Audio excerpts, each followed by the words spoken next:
95 பேர்.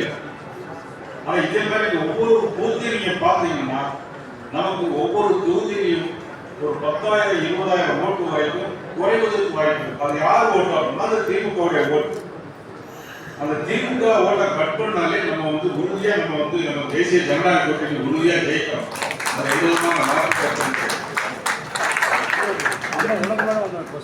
அதனால வந்து இன்னும் பொறுப்பா நம்ம எவ்வளவு ஜாதியுடைய தொகுதி மட்டும் நினைக்கக்கூடாது.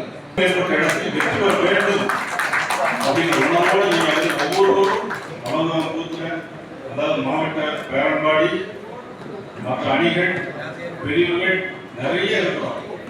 ஆக எல்லாரும் நன்றி வாழ்த்துக்களை தெரிவித்து விடைபெறுகிறேன். நன்றி. தமிழக மாநில கட்சியின் முன்னாள் தலைவரும் இன்றைக்கு வாக்காளர் சிறப்பு தீர்வுகளை திருத்தல் குறித்து தெளிவாக உங்கள் மத்தியில் விளக்குவார். மரியாதைக்குரிய மாநில தலைவர் நாகேந்திரன் அவர்கள், மேடையில் இருக்கக்கூடிய முன்னாள் மாநில தலைவர் ஐயா ராதாகிருஷ்ணன் அவர்கள், நம்முடைய சட்டமன்ற உறுப்பினர்கள் ஐயா காந்தி அவர்கள், அம்மா சி.கே. சரஸ்வதி அவர்கள், மேடையில் இருக்கக்கூடிய எல்லா அமைப்பு தலைவர்கள், பொதுச் செயலாளர் பட்டியல் அதற்கான வேலை 12 மாநிலத்தில் நடந்து கொண்டிருக்கிறது. சராசரியாக 51 கோடி வாக்காளர் இதில் இருக்கிறார்கள்.